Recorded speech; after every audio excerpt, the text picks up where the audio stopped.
You deserved everything you got. This is a union city. That is a Philadelphia tradition. Seize the means of podcasting. Oh, God, the boss has crushed us. Let me tell you one thing else. In oldie-timey times, Who said it? Kanye West or Thomas we Paine? will not raw dog reality for that one. The pleasure of the flesh is in solidarity. The Scab Buster. It's going to be wholly unprofessional. Eight together strong. Let that be your mantra. Like I was saying, I didn't expect AFSCME to be the vanguard of the revolution, but here we are, so... But Gabe, we're not going to be talking about AFSCME today. That's upsetting. We're not going to be talking about the UAW. We are. We're not going to be talking about the Teamsters. Okay. We're not going to be talking about the UMW. Are we going to go through the entirety of the AFL-CIO affiliated unions? Or... We're going down the shore and back into the past to the Ocean City lifeguard strike of 1922. Ooh, I like it. Now, Gabe, in 1848, Congress passed the Newell Act, and they appropriated $10,000 to build structures along the New Jersey coast that would house life-saving rescue equipment. These stations were unmanned, but they would be used by volunteers from the Revenue Marine, later known as the Revenue Cutter Service, to rescue shipwrecked crews and passengers. Now, in the 1870s, Congress appropriated about $200,000 to not only upgrade the aging structures, but to hire full-time 6-man boat crews for every station. This coalition of crews formed the basis of the Life-Saving Service, which in 1915 would merge with the Revenue Cutter Service to become the United States Coast Guard. Hey, Gabe, how did you know that, buddy? This happens to be part of my real world job. And that's all the listeners will ever know. Thank you for your service, Gabe. You're welcome. It's all for you, Sam. I left that bit in for you. That introduction to the story was mainly put in for my good friend Gabe. So I do just the Newell Act life-saving stations were kind of hilarious because they set them up and they gave them a theoretical budget and then zero oversight. And so when they went and did a review of all of these finally, they found most of them were basically being treated like country clubs. And one of them, they had purchased lifeboats with like the money provided by Congress and then used them as garden planters. So that's why telling the story here. Sorry, that's just my favorite little bit from the early life-saving service. I appreciate that, Gabe. But as you may know, I mean, you can continue the story, Gabe. Do you want to tell the rest of the story? That was it. I didn't know they went on strike. Well, shipwrecks became less common with the advent of steamships and the going away of sailing ships.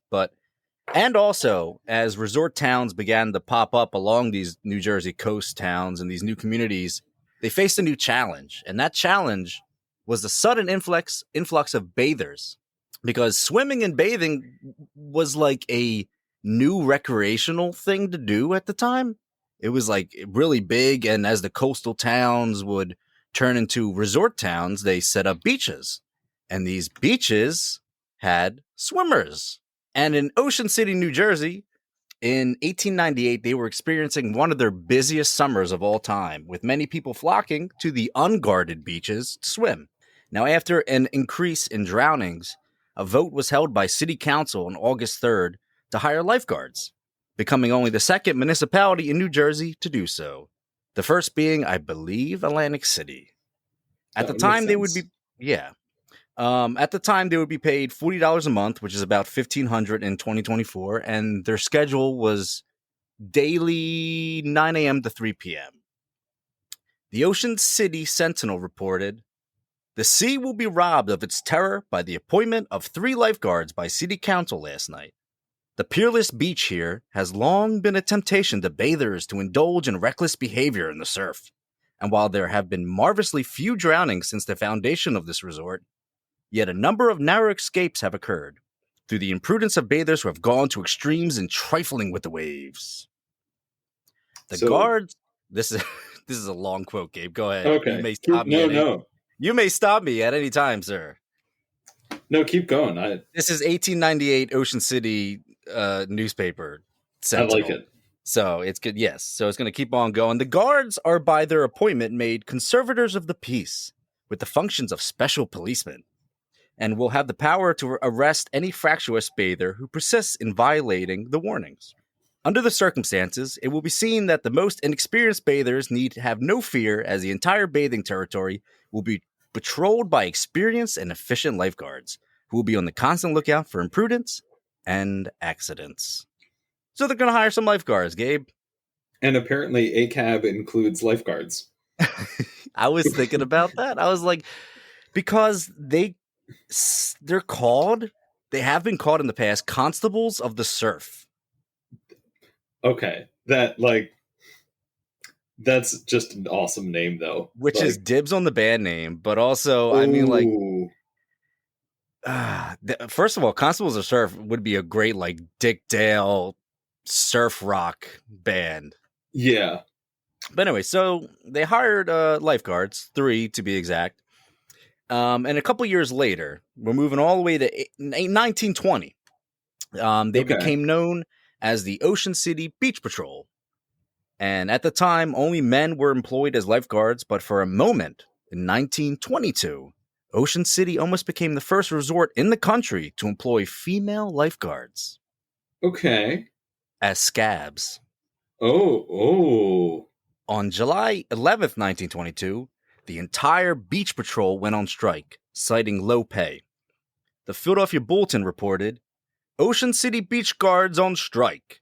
Any beautiful damsel who goes out behind her deck and waits for the handsome lifesaver to rescue her is going to get badly fooled. The whole lifesaving crew, 25 of them, quit their jobs last night because they said they couldn't live on their pay. Now, according to lifeguard William Goetzinger, we get $60 a month in 2 payments, and $10 of this goes each month for our uniforms. The cheapest board you can get down here is $10 a week. That leaves about $2.50 a week to keep up appearance. You can't cut much of a social swath with $2.50, which is true, Gabe. You can't cut most of a social swath with $2.50. It's also they're over 20 years. Their pay went up by $20, and that's so sad, isn't it? Yeah. And $20 a month. Yeah, they're only guarding people's lives, Gabe. It's okay. Yeah, it's fine. I mean, if I had to deal with a bunch of tourists from Philly every summer, I would want higher wages too. That sounds awful. Now, Joseph G. Champion was elected mayor of Ocean City in 1902, and he would go on to serve for a non-consecutive 26 years. After the Beach Patrol went on strike in 1922, Mayor Champion threatened to hire female lifeguards. The women of the Ambassador Swimming Club in Atlantic City responded, in the interests of humanity, they'd gladly serve as guards in Ocean City. But not a day later, Gabe, on July 12th, Champion agreed to raise the lifeguards' pay to $100 a month, or $1,800 in 2024, and the strike was over.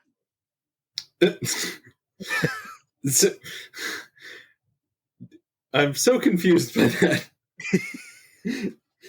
Did he not expect women to actually step up? Well, there wouldn't be any female lifeguards on the beaches of New Jersey or the rest of the country until 1933, when the Wildwood Beach Patrol hired Florence Newton and May Oddie. Ocean City. What, Gabe? This is why Wildwood is the better beach town. There you go. Like, it's clearly the more progressive. Ocean City Beach Patrol Captain Jake G. Journey disagreed with this hiring, saying, our visitors want safety, not fades. With men's lifeguards, they know they are getting the best protection possible. No woman can take the punishment handed out by a struggling, husky man when he is drowning. I'll stack my guards up against any woman or women in the world, given all-around tests such as are required at any seashore, and my patrol will win out. Ocean City will not hire female lifeguards until 1920. Oh, I'm sorry. Until 1976, they would not hire female lifeguards. I was going to say, is this quote from like 2023? Or It's sad that it could be. oh my God, yeah. Now, by the early 20th century, as many as 9,000 people would drown each year in the U.S. But today, lifeguards are responsible for saving 100,000 lives a year from drowning. According to Fred Miller, a local Ocean City historian and 33-year veteran of the Ocean City Beach Patrol, if you swim near a lifeguard, you are not going to drown. I had never thought about the labor and politics of lifeguards, but yeah, that once it hadn't really occurred to me when the Jersey Shore opened up, and that there's going to be like lifeguard organizing happening. Yeah, because they still get paid. Imagine having to save a drowning Philadelphian. My God, I know. Just let him go. Yeah, and one less it's all right, guys. It won't make much of a difference in the gene pool. In the 20s, I'm sure they'd also be hopped up on all sorts of illegal liquor. Oh, God. Questionable quality or amount.